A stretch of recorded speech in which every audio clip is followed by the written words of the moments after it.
하나님 말씀 누가복음 17장 20절 21절입니다.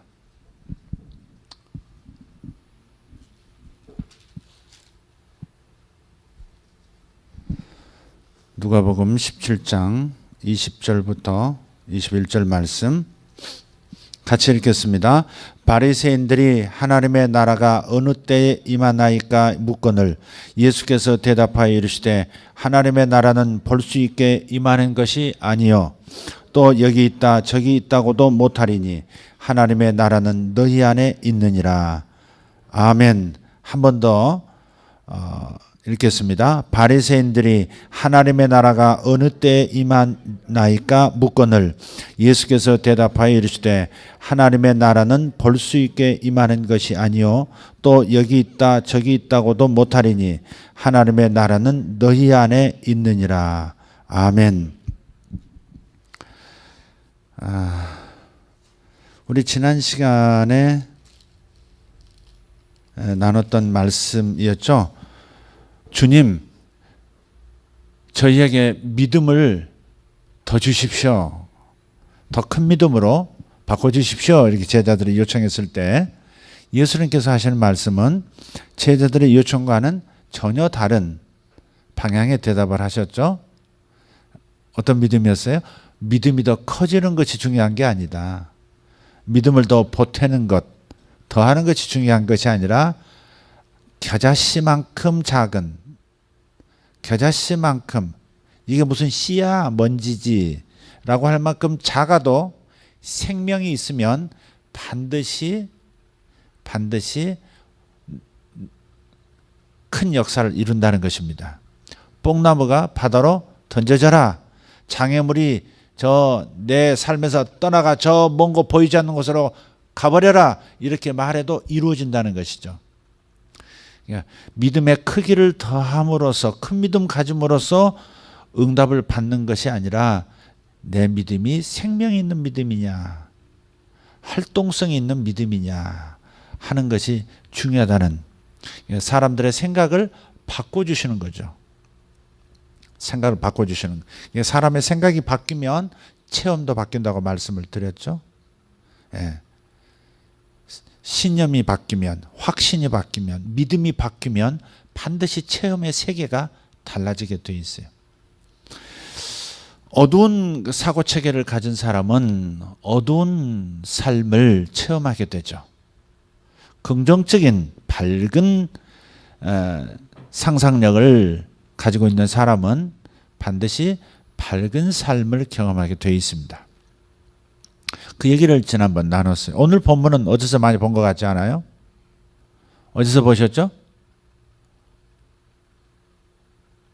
오늘 큐티죠. 바이블 타임 오늘 큐티에 나오는 말씀이에요. 하고 계시죠? 네. 바리새인들이 또 물었어요. 근데 그 주님께서 대답은 또 바리새인들이 생각하는 기대했던 그 대답과는 사뭇 다른 대답을 또 하시는 거예요. 다시 말해서 너희들의 사고 체계가 틀렸다. 너희들의 청사진, 너희들의 초점이 틀렸다.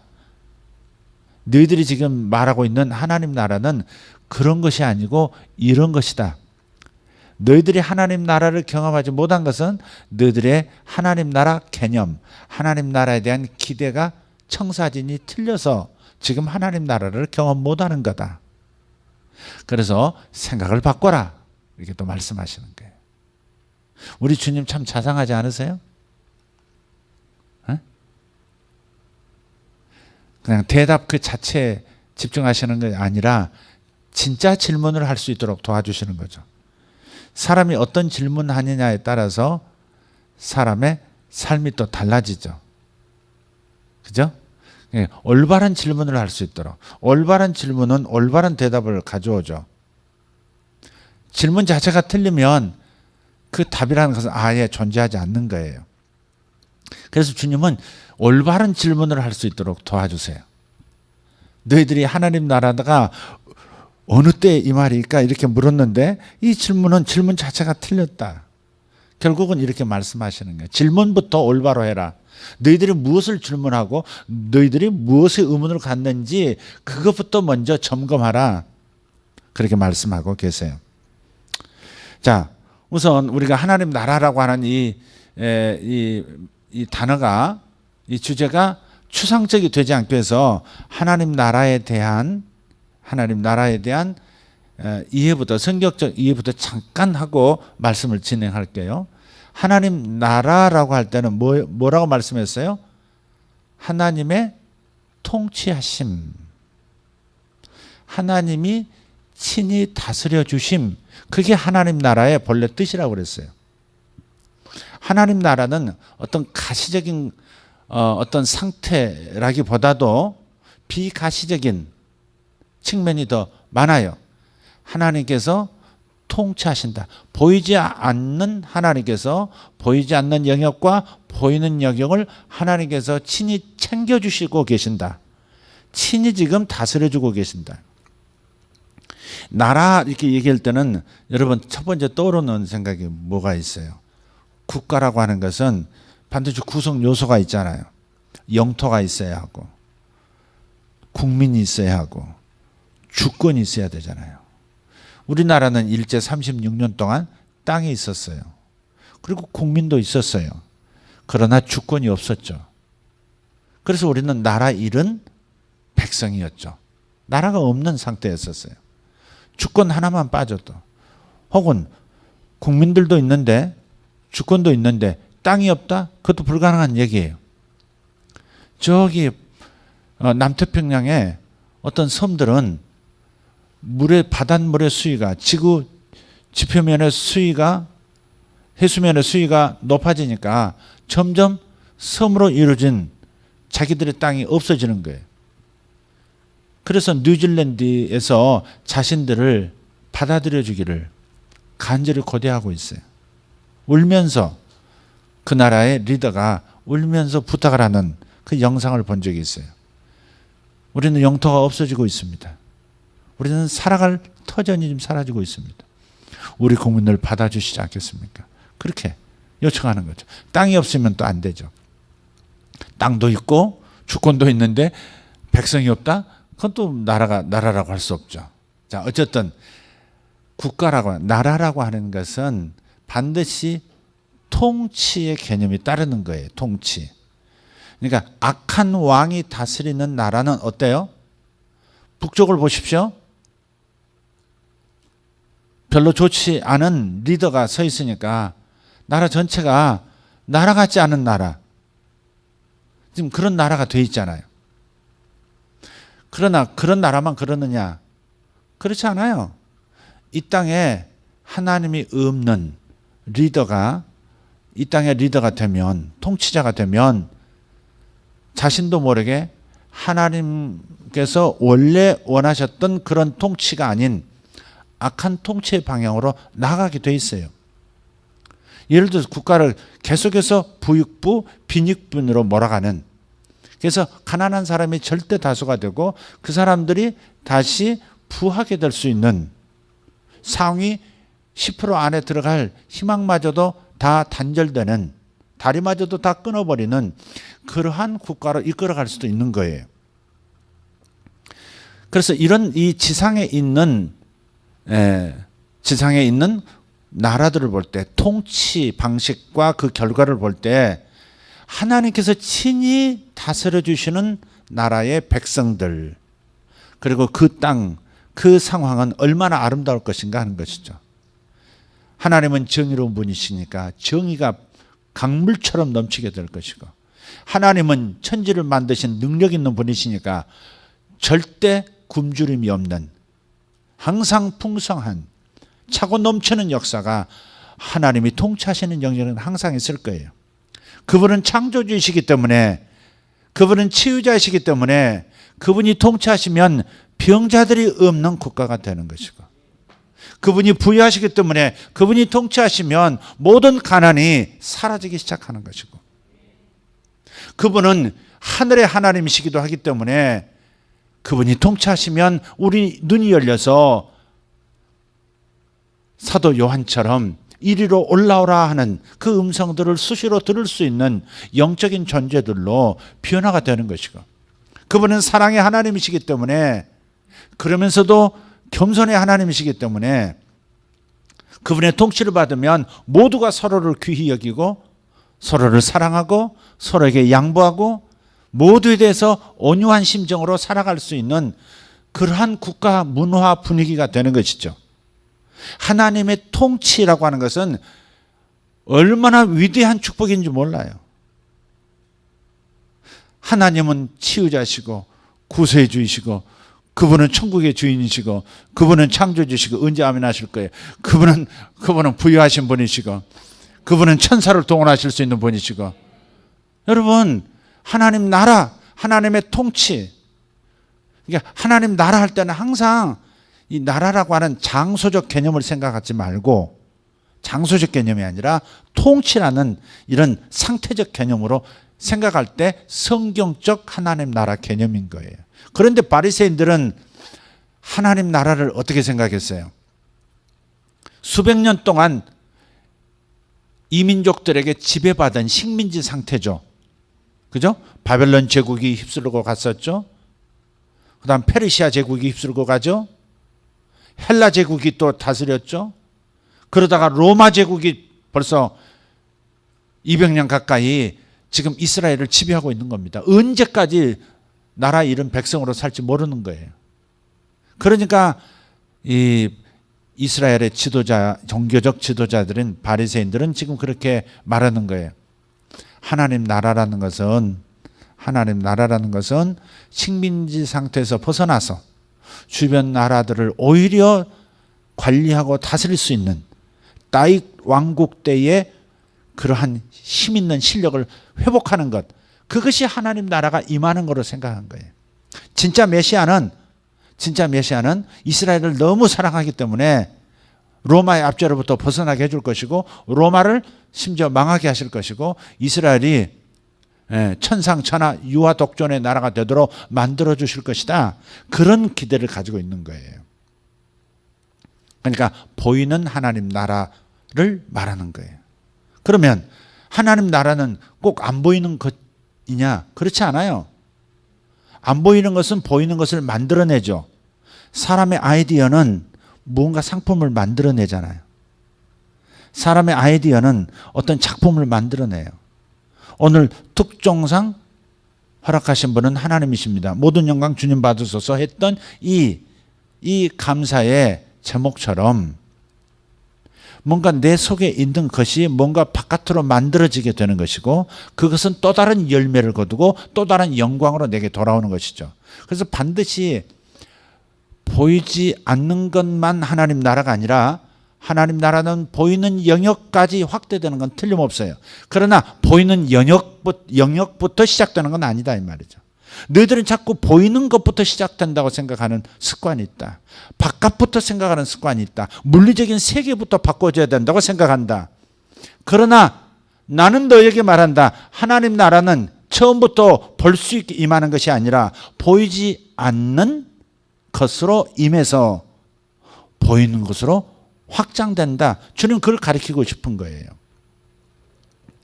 바깥 것부터 다루는 게 아니라, 여러분 3D 프린터 기계 아시죠?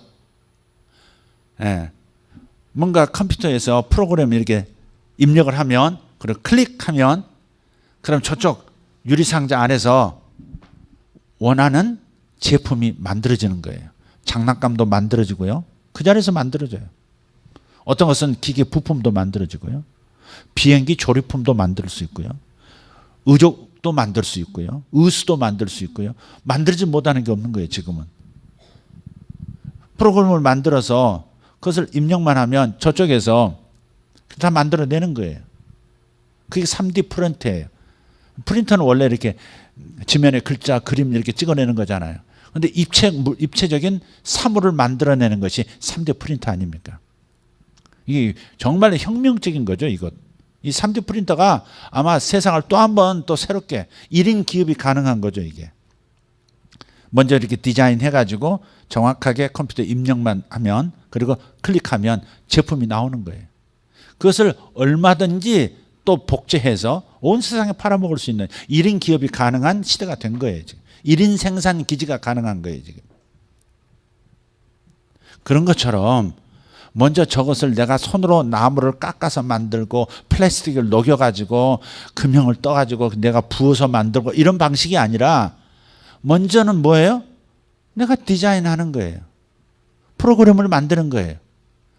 이것을 하고 클릭하면 자동적으로 만들어지도록 우주의 시스템은 하나님이 그렇게 만들어 놓으신 거예요.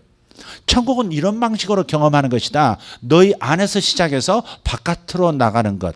그래서 성령님도 내 배에서 생수의 강처럼 생명의 강처럼 흘러 넘치게 될 것이다 그랬어요. 위로부터 막 부어지는 것이 아니라 내 뱃속에서 성령이 강처럼 내 마음을 적시고 내 육체에 가득 채워지고 그리고 내 바깥으로 내 주변으로 내 이웃 사람에게 내가 사는 도시에 성령의 거대한 능력이 휘감게 될 것이라고. 강처럼 도시를 가로지르는 위대한 성령의 흐름도 될 것이라고 말씀하신 거예요. 항상 안에서부터 시작하는 것이에요. 그리고 바깥이에요. 외면이 먼저가 아니라 내면으로 들어가는 것이 먼저라는 거예요. 그렇게 말씀하지 않아요? 그죠? 하나님의 나라는 볼 수 있게 임하는 것이 아니다. 보이지 않게 임해서 보이는 것으로 나타나는 것이다 이 말이에요. 볼 수 있게 임하는 것이 아니라 그러면 치유도 안 일어나야 되고 가난이 떠나고 부유하게 되는 것도 안 일어나야 되고 이런 거 기대할 수가 없잖아요. 하나님 나라는 볼 수 있게 임하는 게 아니에요. 먼저 우리 속에 하나님의 말씀으로 임해. 보이지 않잖아요. 말씀은. 내 속에 하나님의 약속이 들어와요. 그 약속을 붙잡고 하나님을 기대하며 걸어나갈 때 하나님의 약속이 현실 가운데 이루어지잖아요. 원하는 직장이 갑자기 나타나고 내가 원하는 물건이 내 손에 들어오기도 되고 내가 원하는 사랑이 내게 나타나기도 하고 전부 어디서부터 시작돼요? 내 마음에서 시작되는 거예요. 내 내면에서 시작되는 거예요. 원함이라고 하는 내 내면에서 시작해서 원하는 그 사물과 상황과 상태와 사람들이 내 삶 속에서 나타나기 시작하는 것이죠. 마치 3D 프린터처럼 말이죠. 그런데 바깥에 집중을 하는 거예요. 바깥을 바꿔보려고 하고 바깥을 자기가 조작해 보려고 하고 바깥을 신경 쓰는데 바깥이라고 하는 것은 없는, 아직 내가 원하는 것은 없는 영역이란 말이에요. 내가 원하는 것이 없는 영역을 자꾸 들여다봐야 원하는 것이 생기는 게 아니에요. 내 마음 안에 믿음이 들어오고 내 마음에 하나님 나라의 능력이 작동하기 시작할 때 바깥에 모든 것이 변하기 시작하는 것이죠. 그러므로 우리의 시선은 항상 바깥이 아니에요. 우리 내면에 있어야 되는 거예요. 볼 수 있도록 임하는 것이 하나님 통치가 아니다. 하나님의 통치, 하나님의 치유, 하나님의 축사, 하나님의 부욕해 하심, 하나님의 구원, 이 모든 것들은 바깥에 눈에 보이는 것으로 임하는 게 아니다. 보이지 않는 방식으로 임하는 거니까 보이지 않는 내면에 집중하라. 그렇게 말씀하는 거예요. 우리는 자꾸 바깥에 보이는 걸 신경을 써요. 그 사람도 볼 때 사람의 외면만 봐요.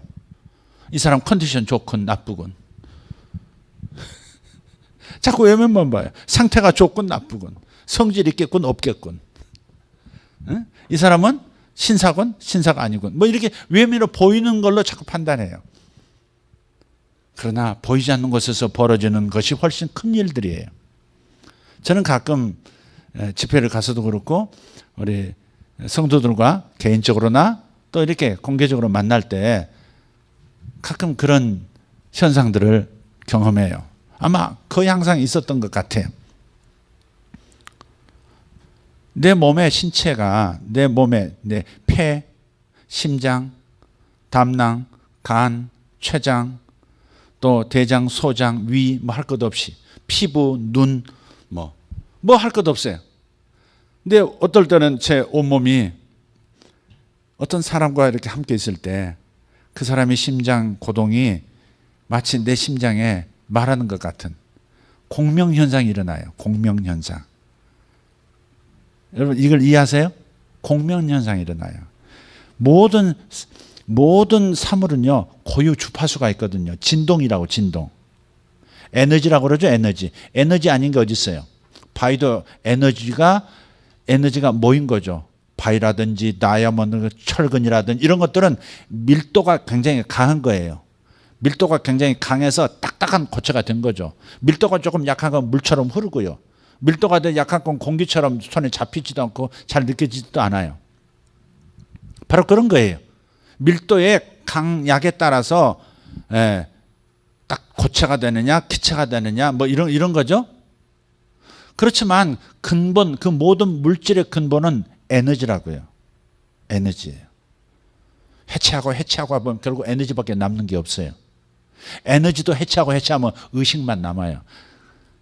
그게 현대 양자 물리학이 밝혀낸 이 우주의 신비죠. 근데 신비한 것이 많이 사라졌어요.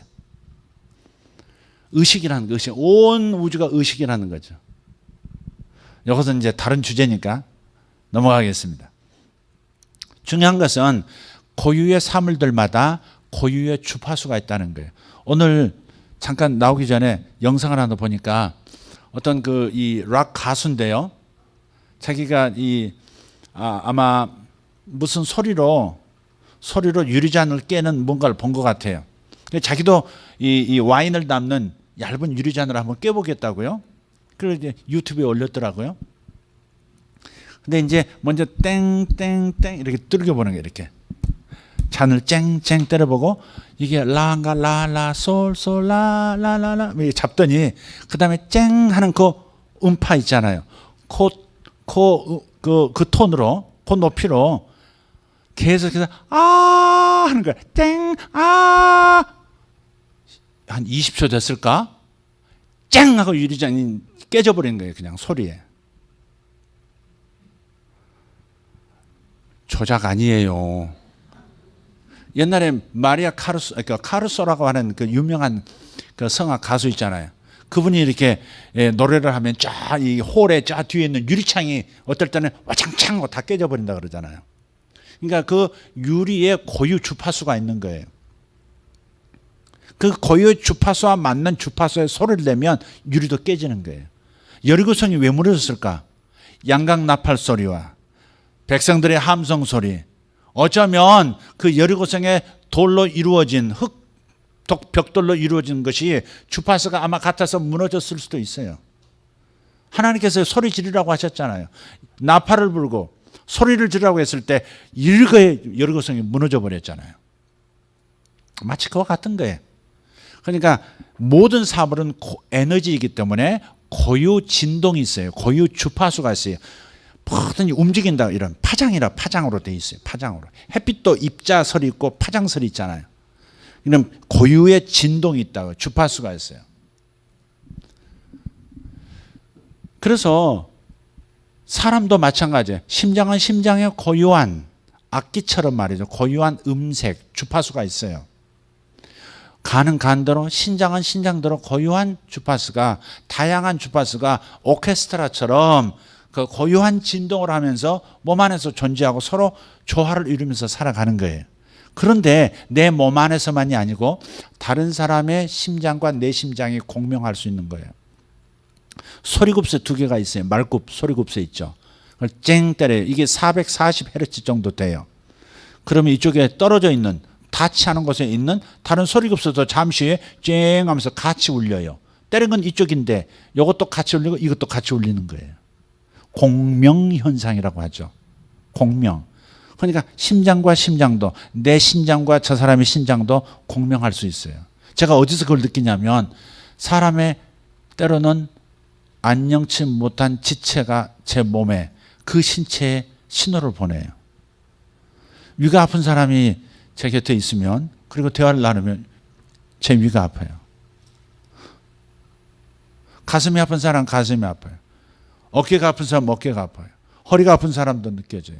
심지어 한쪽 무릎, 어느 쪽 발가락, 이것까지 다 알아요. 어떻게 아느냐? 제가 신령해서? No.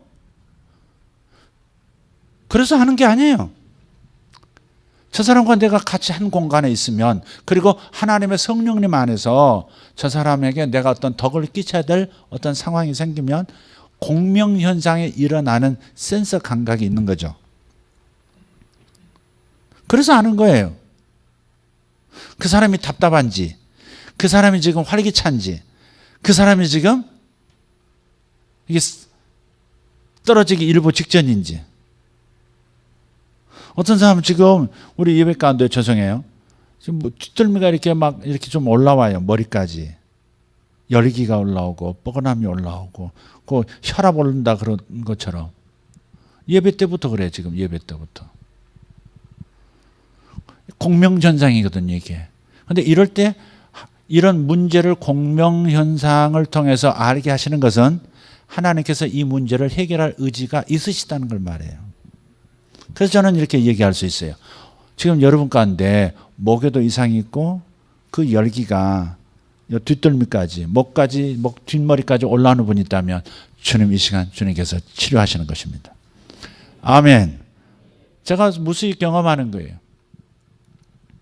특별한 사람에게만 이런 일이 있는 게 아니라 여러분의 심장, 여러분의 신장, 여러분의 위, 여러분의 피부 모든 것이 다 다른 사람과 공명하게 돼 있다고요. 피부는 피부대로. 그래서 여러분 이런 얘기 있잖아요. 회사 같은 팀원인데 한 여성 직원이 생리하기 시작하면 그 하루 이틀 사이에 같이 생리가 막 시작된다고. 들어보셨어요? 여성 생리 공명현상 들어보셨습니까? 그러면 좀 더 쉬운 걸로 갑시다. 아내가 지금 임신했어요. 근데 남편이 구역질을 해요. 제가 첫째 때는 몰랐는데 둘째 때 조금 더 예민해진 모양이에요.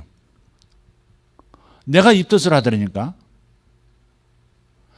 아니 아내는 아내고 남편은 남편이에요. 각각 다른 개체예요. 그런데 아내가 지금 그런다고 내가 왜 입덧을 해요? 이게 공명현상이라니까. 여러분 많이 나이 드신 분들 들어보셨을 거예요. 남편이 같이 입덧한다고. 같이 좋은 음식 같이도 먹고요. 갑자기 입맛이 바뀌고요. 아내하고 똑같이 이상한 짓을 해요. 그렇게. 구역질하고 말이죠. 지가 임신한 것처럼. 이게 이제 하나님께서 만드신 이런 시스템이에요. 시스템. 그러니까 사람 속이라는 것이 사람이라는 것이 보이는 것 외에 내면이 얼마나 중요하고 엄청난 그 시스템, 다양한 시스템이 있는지 몰라요. 겉모습 드러나는 내 눈에 보이는 것만, 그리고 내가 판단할 수 있는 내 경험과 지식으로 판단할 수 있는 것이 전부라고 생각하시면 안 돼요. 그래서 주님은 항상 내면을 들여다보도록 자기 자신의 내부에 집중하도록 만드시는 거예요. 바깥의 변화를 먼저 생각하지 말고 마음의 변화부터 먼저 생각하라는 거죠. 그다음에 이 모든 하나님 통치의 근본은 하나님의 성령이 오시면 되는 거거든요. 하나님이 오시면 하나님의 통치가 시작되지 않습니까? 이미 하나님의 성령을 받은 사람들이 언제나 나는 하나님 나라를 경험해요. 언제나 나는 하나님의 치료를 경험합니까? 언제나 나는 하나님의 부욕해 하시는 나의 삶을 바꿔주시는 걸 경험합니까? 하나님은 언제나 내 두뇌를 바꿔주시고 명철한 두뇌로 공부 잘하는 두뇌로 바꿔주시는 겁니까? 하나님 왜 이 기도 응답 안 하시는 거예요? 자꾸 바깥 상태를 보고 있어요. 그러나 주님은 안으로 들어가라는 거예요. 나의 성령이 너에게 임했으면 하나님 나라가 이미 너희 가운데 임했느니라.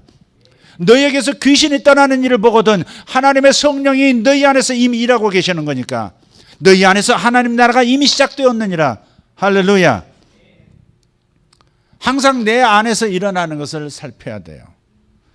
항상 내 안에 임하신 성령님을 집중하고 항상 내 안에 계신 예수님을 집중하고 내 안에서 역사하시는 하나님을 바라보고 그분의 풍성하심과 그분의 선하심에 집중하기 시작할 때 내 삶은 선한 삶이 되기 시작하고 나는 선한 일을 행하기 시작하고 내 안에 주님의 온유하심을 묵상하기 시작하고 그분을 높여드릴 때 갑자기 내 성격에 온유함이 나타나고 관대함이 나타나고 겸손함이 나타나기 시작하는 것이에요. 그냥 내 자신을 바꿔보려고 노력하는 것이 아니라 내 안에 어떤 분이 계시는가, 어떤 분이 나를 왕으로서 내 안에 들어오셔서 나를 지금 통치하고 계시고 나를 지금 챙겨주고 계시는가에 집중하기 시작하면 내 성격부터 내 건강부터 내 삶의 모든 것들이 변하기 시작하고 나의 삶만 변하는 것이 아니라 내 주변의 사람들의 삶도 변하기 시작하는 거예요. 내가 내 마음이 행복해지기 시작하면 행복한 일들이 시작되기 시작하고요. 행복한 일부터 오는 게 아니에요. 사람들은 그렇게 생각해요. 내가 돈이 조금 더 많아지면 월급이 조금 높아지면 내가 행복해질 텐데 내가 더 좋은 직장으로 이직하게 되면 내가 더 행복할 텐데 그렇게 생각해요. 내가 좀 더 멋진 이성을 만나면 내가 정말 행복할 텐데, 내가 돈을 좀 더 많이 쥐고 살 수 있다면 행복할 텐데, 자꾸 바깥을 봐요. 그것은 제가 비유 드린 대로 말 다음에 말 뒤에 마차가 있어야 되는 것이지, 마차 뒤에 말이 메어져 있으면 안 되잖아요. 그건 거꾸로 된 거잖아요. 그건 갈 수 있는 마차가 아니에요. 움직일 수 있는 수레가 못 돼요. 말이 뒤에 있는 걸 말머리가 마차 뒤에 있는 거 어떻게 끌고 가요? 뒷걸음질로? 할 수 없어요. 마차 앞에는 반드시 말이 먼저 와야 돼요. 그래야 그 마차가 끌려가는 것이죠. 그 마차가 바로 외적인 삶이라면 말은 내부적인 거예요. 내 안에서 변화가 안 일어나면 바깥에서 변화가 안 일어나요. 내 안에서부터 행복한 것을 행복을 누리지 않는다면 행복한 일이 내 삶에 주어지지 않아요. 절대 멸치 곁에 방어떼가 오지 않아요. 멸치가 있으면 반드시 멸치떼가 가까이 오게 돼 있어요. 방어가 있으면 반드시 방어가 주변에 방어떼가 몰려들게 돼 있어요. 내가 내 안에 무엇이 있느냐가 매우 중요한 거예요. 내 안에 어떤 변화가 있느냐, 내 안에 어떤 믿음이 있느냐가 매우 중요한 거예요. 그 색깔 따라서 주변이 채색이 되는 겁니다.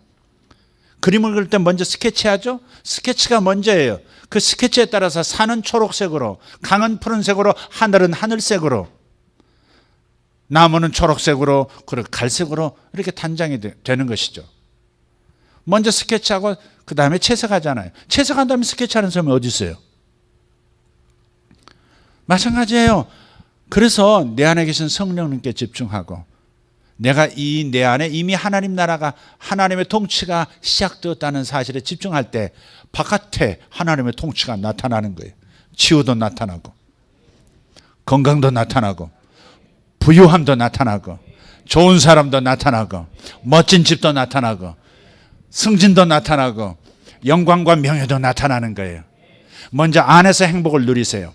안에서 하나님의 영광을 추구하세요.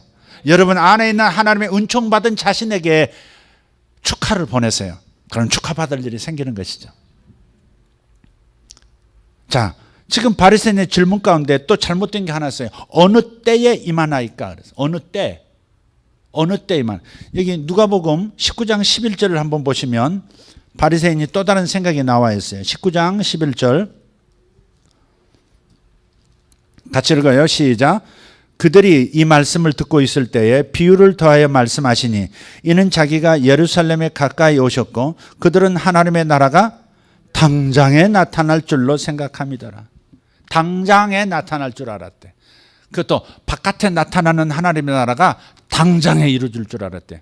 마치 지니가 이렇게 램프를 문지르면 뭉게구름이 샥 일어나면서 팔짱을 낀 세 가닥의 수염을 단 민대머리에 지니가 나타나서 소원을 말씀하시죠, 주인님. 그래서 당장 궁전 하나가 생기고 당장 금은보가 나타나고 이런 걸로 생각했다 이 말이에요. 당장 하나님 나라가 이루어질 줄로.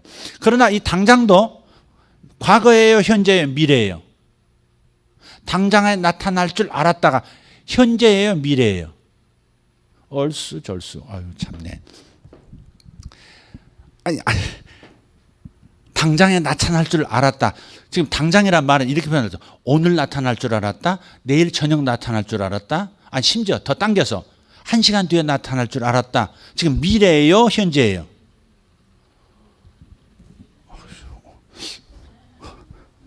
역시 틀린 대답이 목소리가 커요, 이상하게. 아, 지금 내가 질문을 제가 잘못했나? 1시간 뒤는 미래예요, 현재예요? 아, 미래지. 당장에 나타날 줄 알았다를 사람들은 1년 있다 나타날 줄 안다. 또 하루 있다가 나타난다. 곧 나타난다. 다 전부 미래예요. 다른 말로 하면 현재에 집중하지 아니하고 자꾸 미래에 집중하는 경향이 있다는 거죠. 하나님 이것도 틀렸다는 거예요. 하나님 나라는 너희 안에 있느니라 그랬어요. 지금 이미 있느니라. 하나님 나라 경험은 이미 너희 속에서 시작되고 있다. 지금 현재형을 말, here and now. 지금 여기 지금 하나님 나라가 있다는 것이죠. 근데 바리새인들은 지금 하나님 나라를 경험하려고 생각하지 않고 언제 뭐 어떻게 경험해요? 미래에 경험할 걸 항상. 1시간이 됐든 열흘 뒤가 됐든 1년 뒤가 됐든 10년 뒤가 됐든 항상 미래에 초점을 두고 있어요. 미래에 초점을 둬요. 하나님 그건 틀렸다는 거예요. 하나님을 경험하고 하나님의 챙겨주심을 경험하려면 이미 내 안에 하나님 나라가 와 있다는, 하나님의 통치, 하나님의 공급이, 하나님의 치유가 와 있다는 것을 지금 거기에 시간적 초점을 맞추라는 거예요. 그러면 지금부터 시작되는 거예요. 하나님의 통치, 즉 하나님의 치유가 이미 내 안에 있다라고 믿는다면, 받아들인다면 바로 그 순간부터 치료가 몸 안에서 일어나기 시작해요. 세포 차원에서부터 치료가 일어나기 시작해요. 마음의 치료도 일어나고 삶의 치료들이 일어나는 거예요. 기억의 치료도 일어나요. 그래서 지금 하나님 나라가 지금 내 안에 있다. 하나님의 통치, 하나님의 역사하심, 하나님의 나를 사랑해 주심이 지금 이미 내 안에서 시작되고 있다라고 믿는 사람이 하나님 나라를 볼 거예요. 보이지 않는 하나님 나라가 이미 내가 의식도 못하는데 하나님은 이미 나를 위한 일들을 시작하셨다라고 믿는 사람에게는 그 믿음대로 삶에서 하나님의 축복을 경험하게 될 것이다. 그런데 지금 일하시는 하나님은 안전에 없고 주님께서 내일 하실 것이야? 곧 하실 것이야? 가까운 시일 내에 하실 것이야? 자꾸 미래로 밀어버리는 사람들, 이 사람은 하나님 나라를 보지도 못하고 경험할 수 없다는 거예요. 이해가 되세요? 지금 이게? 지금 믿으세요. 주님께서 말씀하셨어요. 너희는 세상에 빛이라고 그러셨어요. 빛이 되라고 말씀하지 않으셨어요. 빛이 되어라 라고 말씀하는 게 아니에요. 너희는 세상에 빛이라. 이미 빛이라는 거죠. 이미 빛이라는, 하나님 나라가 내 안에 와, 성령님이 내 안에 와 계시고 하나님 나라가 내 안에 있으면 나는 세상에 이미 빛이에요. 그것을 나도 눈치채지 못하고 남도 눈치채지 못하고 있는, 내가 첫째 내가 그걸 인정하지 않으면 남이 눈치 못 채요. 내가 빛이라는 걸 다른 사람이 볼 수가 없어요. 나도 나를 내가 빛이라고 인정하지 않는데, 나는 못난 사람인데, 나는 결격사유가 많은 사람인데, 나는 배경도 없는 사람인데, 나는 못 배웠는데, 나는 머리가 나쁜데, 나는 아빠가 별로 가진 게 없는데, 자꾸 이미 세상의 빛이라. 세상의 모든 어둠을 뒤로 물러서게 만들 빛이 바로 나라는 거죠. 이걸 꼭 윤리적 차원에서만 생각하면 안 돼요. 도덕적 차원에서 빛으로 선한 일을 한다든지 도덕적인 일을 보여주라든지 자꾸 이런 쪽으로 그 말씀을 해석하는 거예요. 주님은 빛이 원천적인 빛이시, 참 빛이시죠. 우리도 하나님의 형상대로 지음받았기 때문에 나도 빛이란 말이에요. 내가 하나님이란 얘기가 아니에요. 그렇지만 성령 하나님께서 내 영혼 안에 들어오셔서 내 영과 하나가 되셨다면, 하나가 됐다 그래요. 주와 합하는 자는 한 영이라 그랬단 말이에요. 내가 주님과 하나가 주님의 영과 내 영혼이 하나가 됐다면 나는 이미 하나님의 일부가 된 거예요. 내가 하나님이란 얘기와 내가 하나님의 일부가 되었다는 말을 이퀄로 생각할 필요 없어요.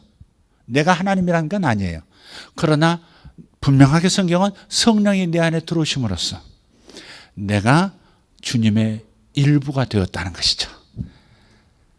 하나님처럼 창조할 수 있는 사람은 아니지만 창조 사역의 일부를 내가 실행할 수 있고 경험할 수 있는 존재가 된 거예요. 하나님 나라가 내 안에 있는 거예요. 그래서 세상의 빛이라는 거예요. 가난한 사람들의 빛이 될 수 있고, 그래서 가난한 사람 만나서 가난의 원인에 대해서 꾸짖고 축복하고, 그리고 그에게 지혜를 공급해 주면 그는 부유하게 될 수 있는 거죠. 나는 그 가난한 사람에게 빛이에요. 가난한 마을, 가난한 제3세계 도시에 빛이 될 수 있어요. 이미 빛이기 때문에. 우선 중요한 것은 내 자신이 그런 존재라는 걸 믿어야 한다는 것이죠. 내 안에 하나님 나라가 임했다. 내 안에 우주의 주인이신 하나님께서, 성령님께서 내 안에 임하셨다는 사실을 믿는 데서부터 출발하는 거예요. 이미 지금 하나님의 영, 창조의 영이 내 안에 와 계신다. 치료의 영이 내 안에 와 계신다. 이것을 믿는 믿음 안에서 치유가 나타나기 시작하는 것이고 회복이 나타나는 것이죠. 믿지 않고 장차 있을 것이다. 장차 잘 될 것이다. 하나님 복 주시면 난 장차 잘 될 거야. 자꾸 미래로 돌리는 것. 바리새인과 다를 바가 아무것도 없어요. 여러분 안에는 여러분 삶에 필요한 모든 지혜가 이미 와 있어요. 그것을 길어내는 것은 여러분의 믿음에 달렸어요. 잠언 20장에 나와 있잖아요. 22장에 나와 있잖아요. 17, 18절에 명철이 깊은 물처럼 우리 안에 흐르고 있다고. 이것을 길어내는 사람은 명철한 사람은 이것을 길어내느니라. 물은 지혜를 말할 때가 참 많거든요. 생명을 말할 때도 있고요. 어쨌든 여러분 자신을 여러분부터 인정하세요. 너희는 빛이라 그랬는데 저는 아직도요 온전한 사람이 못 돼요. 죄를 많이 지어요. 자꾸 외적인 현재 상태를 자꾸 머릿속에서 끄집어내요. 그것은 기억이에요. 자기 기억이지 여러분 자신이 아니에요. 여러분 되게 하루 동안에 5만 가지 생각한다 그러죠. 5만 가지 생각. 근데 5만 가지 생각이 새로운 생각을 하는 게 아니에요. 내 속에 기억된 걸 자꾸 끄집어서 곱씹고 있는 거예요. 그게. 이게 거대한 바닷물이 막 움직이면서 파도를 만들어내죠. 파도가 새 것 같죠? 아니에요. 바닷물이 그냥 바람이어서 출렁출렁하다 그렇게 그런 모양으로 보이는 것이듯이 내가 하루 종일 생각하고 무의식적으로 생각하는 그 모든 것들이 대부분 기억이 재생되는 거예요. 기억이 재생. 그러니까 기억의 재생을 통해서 여러분 자신을 판단하고 평가하고 규정하고 정체성을 부여하지 말고 주님이 말씀하신 것을 여러분이 인정해야 돼요. 내가 네 안에 있으니까 너는 이미 새 사람이다. 내가 네 안에 있으니까 너는 이미 세상의 빛이다. 그걸 인정하면 여러분이 세상의 빛 노릇을 할 수 있는 기회가 자꾸 생겨요. 너희는 세상의 소금이라. 소금은 세상을 썩지 않게 만드는 존재죠. 근데 먼저 내가 할 것은 세상의 소금이 돼야 돼. 아유, 세상의 소금이 돼야 돼. 교회는 세상의 소금이랬어. 그러니까 오늘부터 착한 말을 해야 되고 오늘 가서 좋은 선한 일을 하고 가난한 자에게 좀 나눠주고 자꾸 행동할 것부터 생각해요. 그러나 초점은 바깥이 아니에요. 내 안이에요. 나는 이미 세상의 소금이라는 것을 인정하고 믿을 때 소금 될 수 있는 열정도 생기고 소금으로서 활동할 수 있는 에너지도 생기고 소금으로서 할 수 있는 세상에서 활동할 수 있는 기회들이 열리는 거예요. 거꾸로 지금 마차를 앞에 두고 말을 뒤에 두는 격이 돼서는 안 된다는 거죠. 어느 때에 미래로 항상 가 있지. 지금 너희 안에 있다는데 바깥을 또 생각하고 있지. 이러니 우리 신앙이 기독교 이 핵심 신앙을 우주 안에서 가장 아름다운 종교, 아름다운 신앙을 가진 사람들이 우리인데 신비한 실체를 붙잡은 사람들이 그리스도인들인데 다른 종교인들보다 때로는 못한 모습을 보이는 이유가 믿지 않아서 그런 거예요. 근본은 믿음이에요. 근본은 믿음. 우리는 자꾸 바깥 자기 모습을 얘기하고 내 상황을 얘기하고 거기에 마음을 두고 바깥에 마음이 가 있어요. 콩밭에 마음이 가 있어요. 여기서 지금 이미 시작된 것은 놔두고 다른 데 가 있으니 연결고리가 끊어진 거죠. 이해가 되세요? 안에서 시작된 것이 바깥으로 나타납니다. 바깥에서부터 안으로 들어오는 게 아니에요. 바깥에 집 한 채가 있으면 행복할까요가 아니에요. 내 안에서 하나님은 난 집도 주셔. 나를 사랑하시기 때문에 내가 원하는 좋은 집도 주셔. 원치 않는데 이거나 받아서 감지덕지하고 살아. 이런 분이 아니라는 것을 확신하는 거죠. 나를 위해서 모든 것이 준비되어 있다는 것을 확신하는 거예요. 하나님 자신도 주셨는데 뭔들 안 주시겠어요? 아니 하나님의 아들도 나를 위해서 십자가에 못 박아 죽이실 만큼 나를 사랑하시는데 뭔들 안 주겠어요? 이 믿음부터 챙겨라 이 말이에요. 그러면 그 일이 바깥에 나타날 텐데 바깥에 나타나면 내가 행복할 거고 바깥에 그 일이 주님이 이루어 주시면 내가 주님께 감사할 거고 이게 틀렸다 이 말이에요. 지금 정말 응답받지 못할 태도와 자세와 그런 시선으로 지금 살아가고 있는 거예요. 여러분 이것이 지금 잘 이해됐으면 좋겠는데 이해되고 계세요? 아프면 아픈 거에 집중하지 마세요.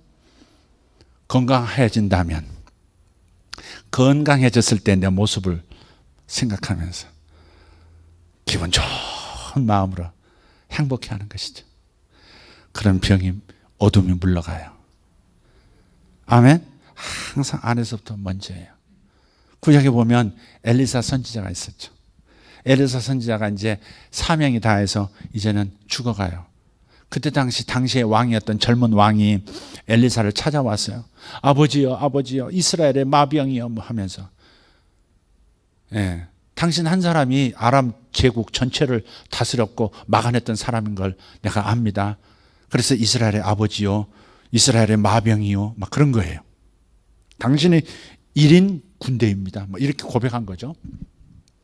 근데 이분이 이제 하나님 부르실 때가 돼서 돌아가신 숨이 이제 가파오기 싫은 상황에서 왕이 나타나서 당신이 죽으면 어떡합니까? 어떻게 내가 이 나라를 이끌어갑니까? 저 강한 아람 나라가 당신이 죽었다는 얘기 들으면 그냥 쳐들어올 텐데 어떻게 하면 좋습니까?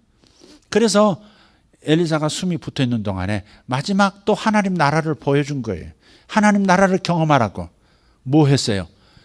창문을 열고, 아람 쪽 창문을 열고 아람 나라 있는 쪽을 향해서 활을 들어 쏘세요. 쐈어요. 자, 그러면 이제 당신이 다시 다른 화살을 들고 바닥에 땅을 치세요. 그랬어요. 근데 이 왕이 한 3번 이렇게 치고 딱 화살을 놔버렸어요.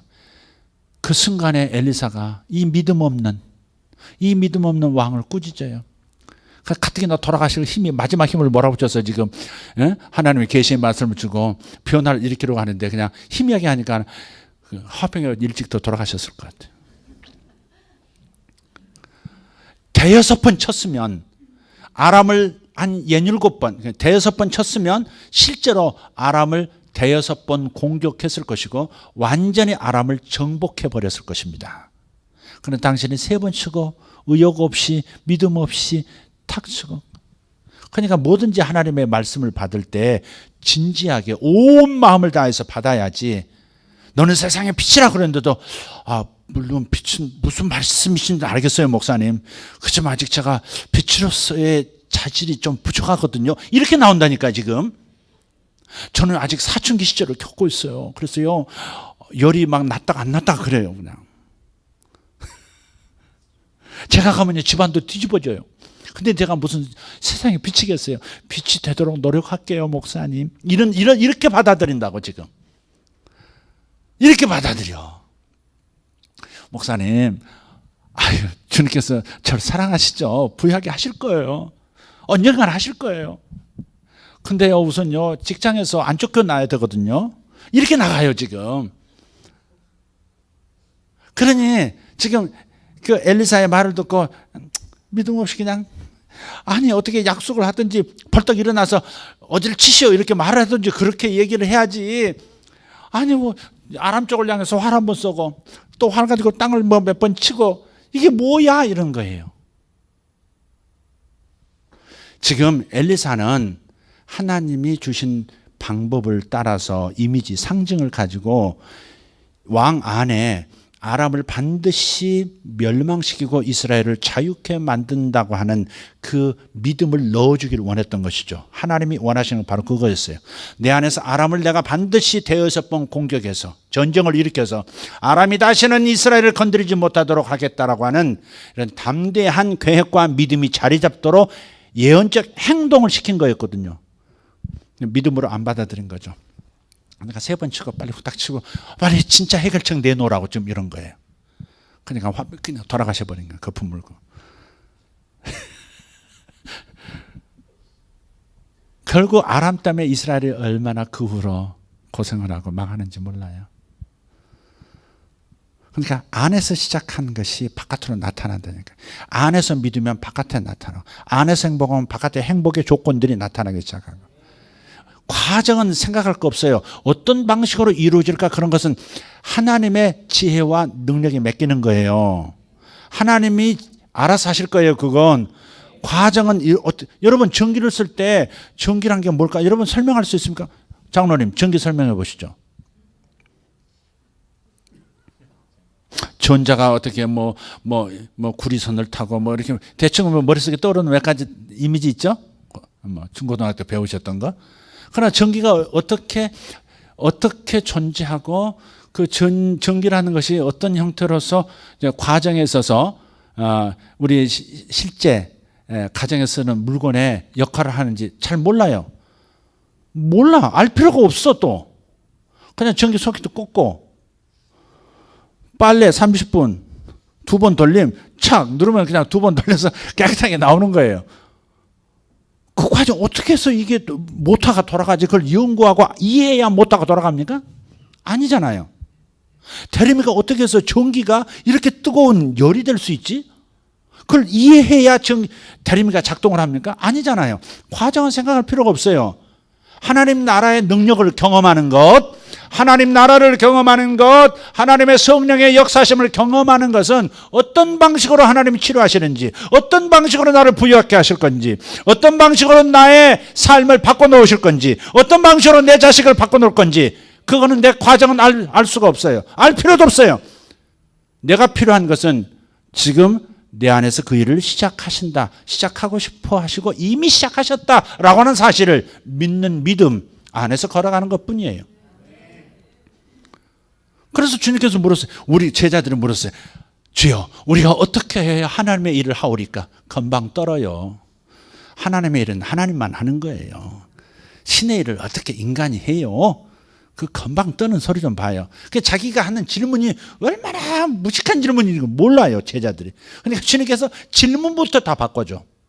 바리새인 놈들아, 니들이 똑똑하다고 어떻게 질문이 그따위냐? 그래서 질문 바꿔주시잖아요, 지금.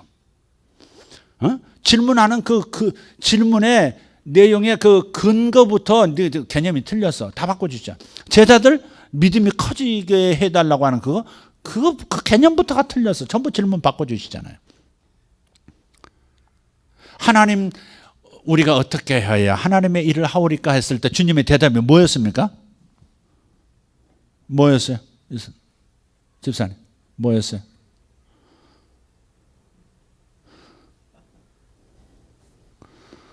그건 대답이 바로 나야지. 그런 건 마이크 앞에서 막 설교하는 목사님처럼 딱 프로필 사진을, 그럼 이런 거 대답은 탁탁 해야지. 김장할 때 됐다고요? 뭐라고? 긴장할 때가, 긴장해서 그렇다고? 다들 고개를 지금 속이고 또 돌리고 지금 눈 내리 깔고 지금 그래요. 자기한테 지금 말 걸까봐 지금. 얘기는 엎어졌네. 우리가 어떻게 해야 하나님의 일을 하오리까? 이게 선한 의도죠. 우리가 하나님 일을 해야 될 텐데, 어떻게 해야 하나님 일을 할 수 있겠습니까? 물었던 그 근본 자세는 나쁜 건 아니지만 질문 자체가 어리석은 거예요. 내용이. 하나님의 일은 하나님만 하신다는 거죠. 그때 주님께서 뭐라 그랬어요? 대답은 하나님을 믿는 것이 하나님의 일을 하는 것이다. 하나님이 일을 하실 텐데 다만 너희들이 믿어드리는 일은 너희가 해야 한다. 이게 하나님을 믿어드리면 하나님이 일하실 것이다. 어떻게 일하실 거냐? 과정은, 방법은 전부 하나님께서 알아서 하실 거예요. 이해가 되십니까? 아멘. 여러분이 하나님 나라의 그 풍성함을 경험하기 원한다면 우리들이 해야 할 일은 오직 믿어드리는 거 하나뿐이에요. 하나님이, 우리가 어떻게 해야 하나님 일을 하오리까? 어떻게 나를 복주고 내 이웃을, 내 가족을, 내 자식을 정상적인 궤도에서 복을 받는 사람이 되게 하시겠습니까?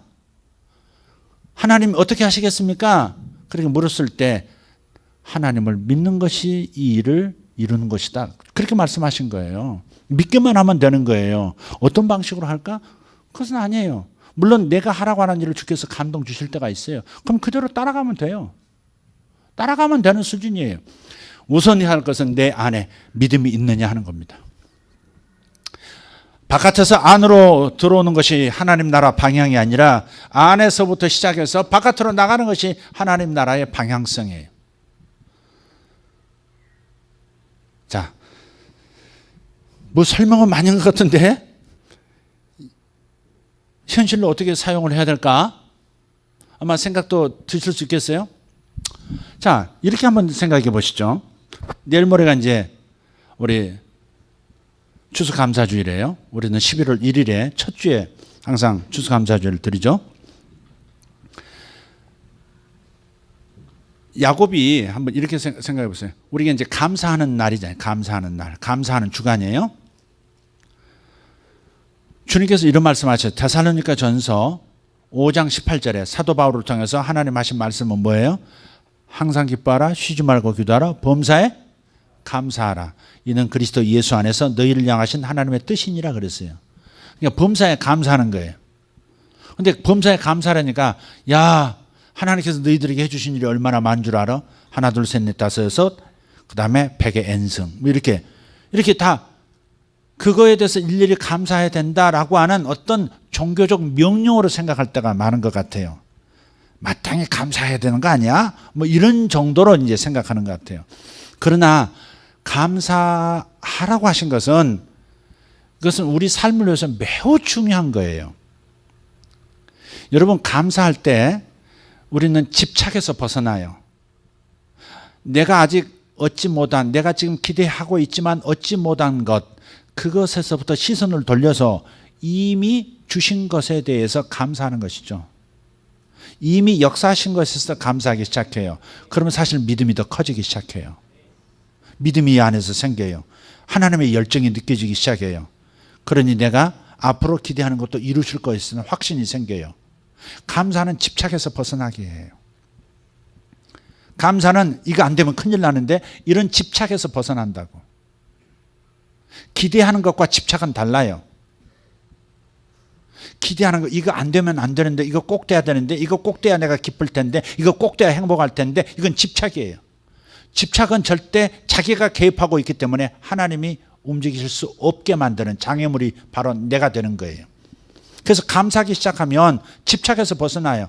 이미 해주신 일, 지금 하고 계신 일, 앞으로도 하실 일, 그것 때문에 그냥 감사하고 행복해지는 마음으로 가득하게 돼요. 확신으로 가득하게 돼요. 그러면 천국이 내 안에서 지금 작동하기 시작했으므로 바깥에서 천국 현상이 현실화되기 시작하는 거예요. 사람의 생각, 사람의 상상력이라는 것은 에너지이기 때문에 반드시 생각 자체가, 상상 자체가 반드시 형상화하기를 원해요. 에너지는 반드시 가시적으로 볼 수 있도록 형상화되기를 원한다고요. 씨앗도 어때요? 형상화되기를 간절히 원하고 있어요. 씨앗은 땅에 심겨지면 큰 상수리 나무가 되기도 하고 백향목이 되기도 하고 소나무가 되기도 하고 금강송이 되기도 하고 작은 씨앗인데도 말이에요. 그것은 반드시 형상화, 자기 형상을 드러내고 싶어 한다고요. 이 세상에 있는 모든 생각들, 에너지들은 반드시 형상을 나타내길 원해요. 그러니까 여러분이 믿음으로 여러분의 목표를 꽉 잡고 주님 이루신 것을 감사합니다. 하나님이 하시는 것을 감사합니다. 이미 시작하신 것을 감사합니다. 그것을 집중하고 있으면 하나님께서 그 과정들을 이끌어 가셔서 마침내 그 나무들을 볼 수 있도록 내 소원, 내 기대를 볼 수 있도록 가시적으로 역사해 버리세요. 그러니까 순서는 여러분 안에 믿음을 갖는 거예요. 여러분 안에 믿음을 갖는 거예요. 하나님이 이미 시작하셨다는 믿음이에요. 하나님이 이미 시작하셨다. 시작. 여러분의 소원이 뭐세요? 여러분 여기서 절대 평가가 들어가면 안 돼요. 자기 정죄가 들어가면 안 돼요. 내가 뭐길래 그런 걸 요구할 자격이 있다. 이런 생각이 들어가는 순간에 자기 용서를 하지 않으면, 자기가 용서됐다는 걸 의식하지 않고 자기 정죄가 들어가면 믿음이 작동 안 해요. 그러니까 이런 질문, 당신이 기대하는 것이 무엇입니까? 당신의 소원이 뭡니까? 당신의 미래의 삶이 어떻게 전개되기를 기대하십니까? 라고 물었을 때 나는 노력한 게 없는데, 나는 하나님 앞에 한 게 없는데, 나는 부족한데, 자꾸 이런 자기 평가를 앞세우지 말라고요. 그것은 하나님이 하실 일을 막아버리는 불신이에요. 불신을 이야기시켜요. 그러니까 십자가 안에서 나를 완벽하게 용서하신 주님 안에서 나는 받을 자격이 있다. 무엇이든지 받을 자격이 있다. 할렐루야. 하나님의 사랑 안에서, 그리스도 안에서 무엇이든지 받을 자격이 있다. 이 확신은 분명히 가지고 출발하셔야 돼요. 그래서 하나님 나라는 너희 안에 있느니라. 네가 보고 싶은 것이 있다면, 네 인생에서 경험하고 싶은 것이 있다면 반드시 네 안에서 먼저 이루어져야 한다. 하나님 나라는 너희 안에서부터 시작한다. 미래가 아니다. 바깥이 아니다. 네 안에서 지금 시작하는 것이다. 여행을 하고 싶거든 이미 여행 가 있는 것을 보셔야 돼요. 여러분 마음 안에서, 여러분 상상 안에서, 여러분의 확신 안에서 여행지에 가 있어야 돼요. 저는 가끔 영화를 보든 TV를 보든 세계의 좋은 경관, 와, 저긴 정말 가보고 싶다. 저긴 가보고 싶다. 그럴 때는요, 그 영상을 머리에 딱 담아요, 저는. 담고 거기에 가 있어요.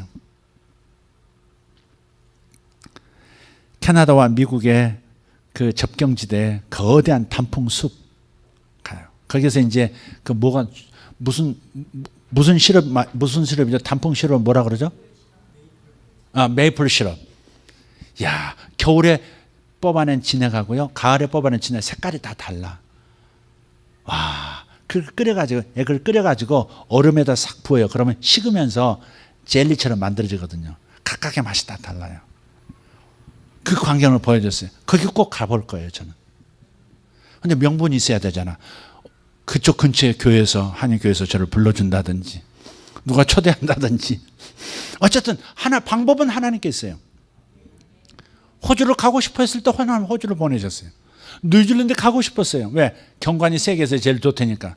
근데 뉴질랜드에서 저를 초청했어요. 그래서 얼마나 여행을 많이 했는지 몰라요. 좋은 것을 얼마나 봤는지 몰라요. 홍콩도 가고 싶었어요. 홍콩 가봤어요. 광저우 가봤어요. 가보고 싶은 데는, 그래서 하나님께서 버킷리스트라고 있잖아요. 자기가 평생 경험해보고 싶은 일, 가고 싶은 것, 갖고 싶은 것, 해보고 싶은 것. 버킷리스트를 쓰라고 그러잖아요. 정말 한번 써보세요. 쓰면 이루어진다거든. 그것이 뭐예요? 하나님 나라는 너희 안에서부터 시작되는 거니까. 너희 안에서 그걸 기대하고 너희 안에서 믿고 그것이 이루어졌다고 믿으면, 이미 누리고 있다고 느끼면서 나가면 그 일이 바깥에 그대로 일어난다는 거죠. 그렇게 될 거야가 아니라 이미 이루어진 것처럼 엔조이하면 그대로 나타나요. 뭔가 먹어보고 싶은 요리가 있어요. 먼저 요리를 저는 맛봐요. 저는 제가 지금 타고 있는 그 좋은 차, 그 차를 타기 전에 이미 그 차를 생각 속에서 탔어요. 저거 꼭 타봐야지. 그리고 그 타보는 것이 아니라 계속 운전해야지. 이미 탔다고요. 그것은 그대로 나타나는 거예요. 무엇이든지 그래요. 천정에서 봉투 하나가 내려와서 그 속에 20만 원하고 10만 원까지 그냥 들었다는 그 최초의 그 얘기 있잖아요. 그 얘기도 이미 내가 받았어요. 받았습니다. 오바, 너무 좋네요. 끝났어요. 그러면 반드시 그 X와 그 방향으로 하나님께서 내게 보내주시는 거예요. 바로 그렇게 하는 거예요. 무엇이든지 그래요. 그렇다고 여러분이 물질주의적인 사람만 되라고 하는 말은 아니에요. 보다 중요한 것은 여러분의 성품이 변하는 것이고, 가정이 변하는 것이고, 서로 화목하며 사랑하며 살 수 있는 것, 그건 매우 중요한 거 아니겠어요?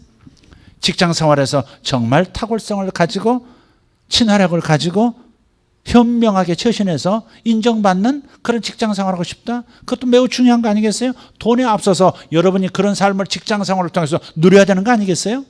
바로 그런 내적인 것, 영적인 것, 그 모든 것들이 다 마찬가지예요. 먼저 여러분 안에 누리시면 되는 거예요. 하나님께서 먼저 보여주셨어요. 하늘에서 거대한 성령의 피가 내린 걸 보여주셨어요. 거대한 성령의 피가 내리고 있었어요.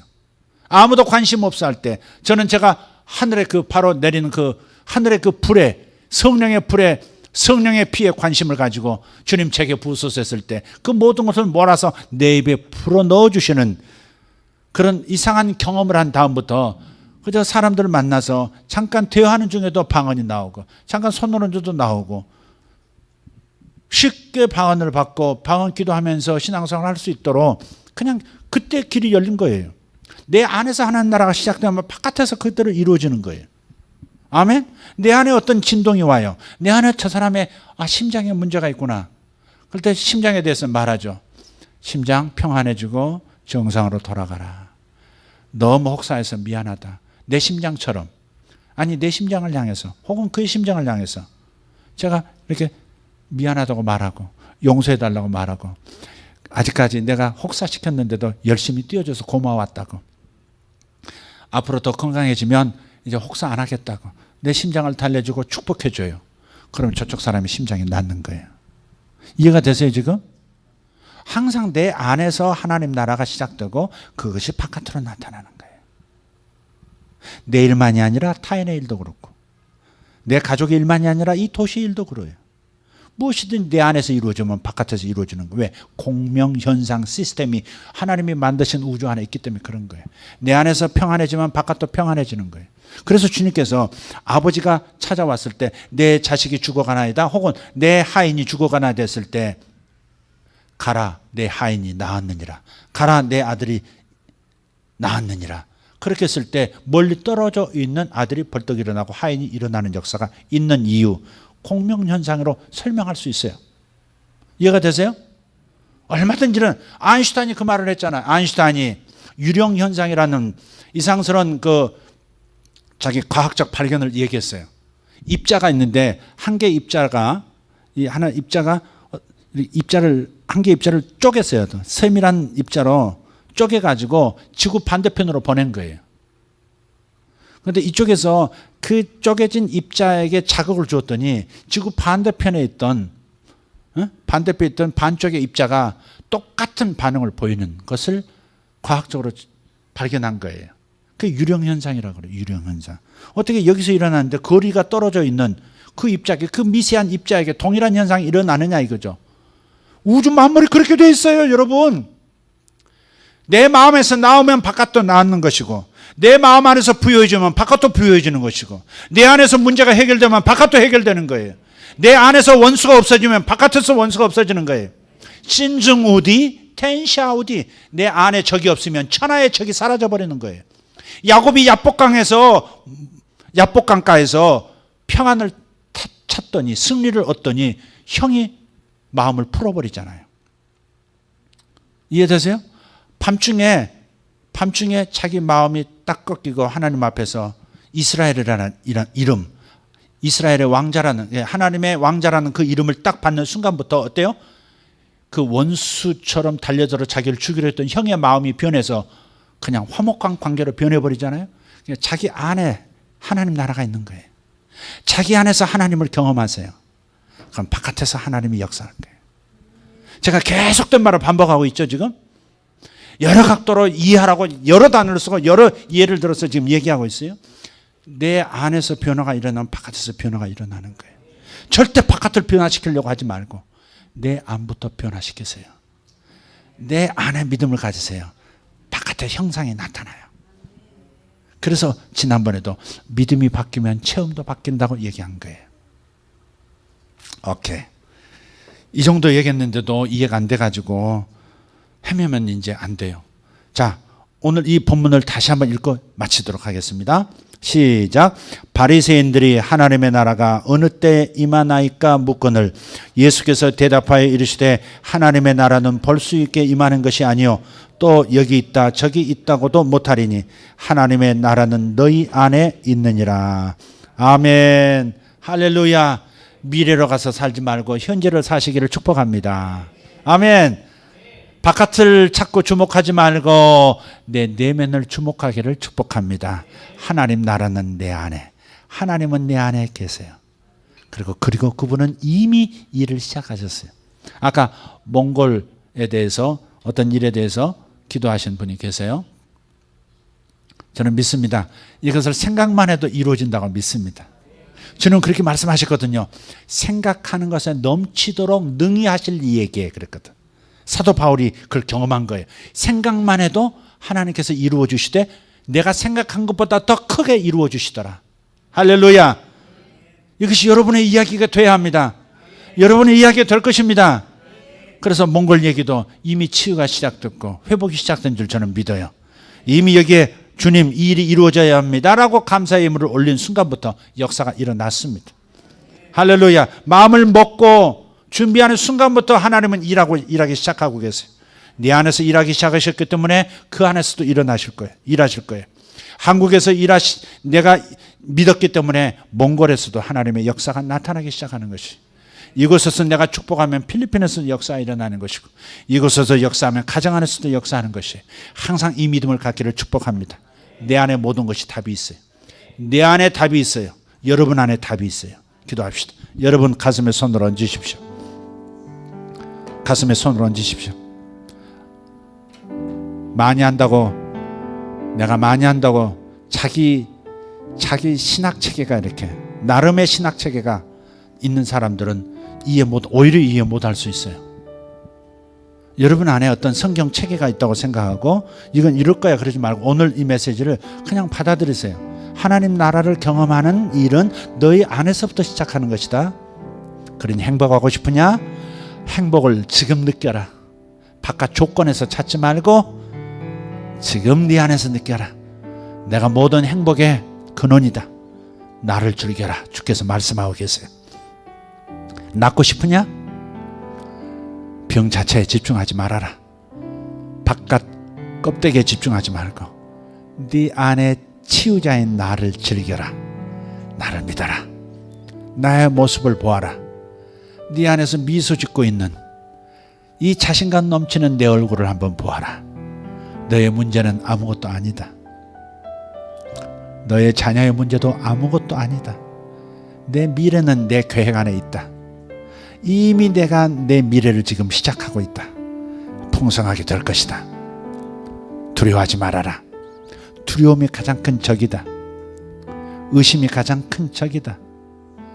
오직 내 안에 믿음만 있게 하라. 오직 내 안에 나의 약속과 믿음만 있게 하라. 내가 이미 나의 일을 시작했다. 이미 내가 나의 일, 아니 너의 일을 시작했다. 그러니 두려워하지 말고 의심하지 말고 흔들리지 말고 일하고 있는 내 모습을 바라보면서 즐거워하거라. 역사가 시작되었다. 주님 감사합니다. 오늘 지금 가슴에 손을 얹고 자신의 삶을 향해서 축복하고 이미 이루어진 이미 주님께서 일을 시작하신 그 모습을 팔을 걷어붙이시고 내 삶의 현장에서 일하시는 주님의 모습을 보고 즐거워하는 이 성도들 주님 그대로 이루어진 것을 믿습니다. 일하고 계심을 감사합니다. 이제부터 하나님 편히 쉬게 해주시옵소서. 일하더라도 쉬면서 일하게 도와주십시오. 부지런히 발은 움직이고 손은 움직이지만 그러나 마음은 쉬는 마음을 주시옵소서. 믿음 있는 자는 쉽니다. 주여 믿음 있는 자는 주님께 맡기고 쉴 수 있나이다. 진짜 믿은 사람은 쉼이 옵니다. 예수 이름으로 쉼이 저들에게 오게 하여 주심을 감사합니다. 일하시는 모습을 보십시오. 그리고 오늘 이 시간만 바라보지 마시고 지금 이 느낌, 지금 바라보는 그 그림, 지금 갖고 계신 그 행복감, 그것을 지속적으로 가지려고 하십시오.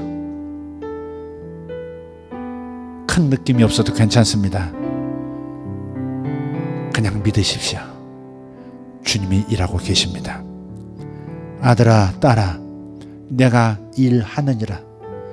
나는 알파요 오메가라 했다. 내가 시작한 일은 반드시 오메가로 마칠 것이다.